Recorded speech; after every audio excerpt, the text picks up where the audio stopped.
Tufanyeje? Vijana tuondoke kwenye uoga kuthubutu. Tufanyeje? Tufikie malengo tuliojiwekea. Tufanyeje? Tufikie ndoto tulizonazo.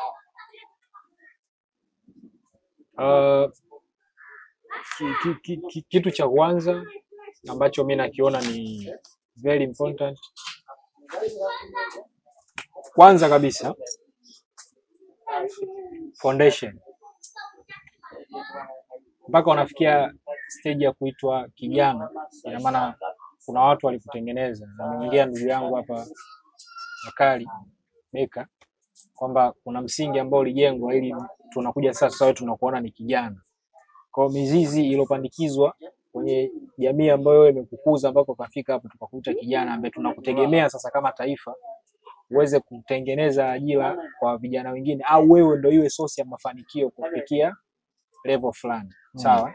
Kwa hiyo tunaitegemea familia iwe na base, msingi mzuri kumwandaa kijana aje kukua na manufaa kwa taifa lake, kwa jamii na mazingira yanayomzunguka. Hilo la kwanza. Lakini la pili, serikali nowadays umeona imetengeneza mfumo wa at least sasa kuwachukua vijana kuwapeleka JKT.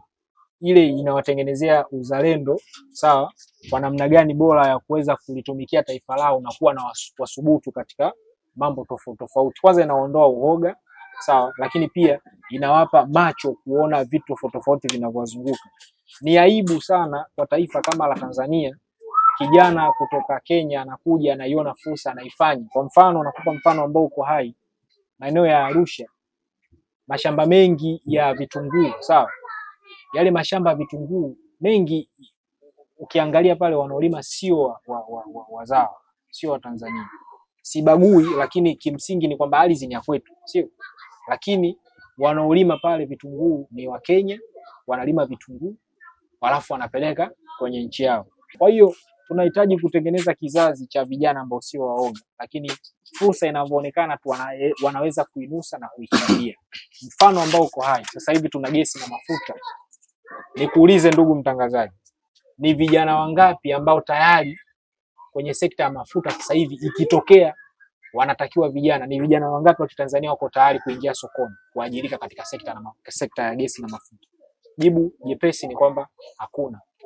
Kwa kimsingi napenda nilizungumzie hili kwa maslahi mapana sana, kwamba vijana hasa wa Kitanzania kwanza tayari tumeshatengeneza bomu ambalo lipo sasa hivi.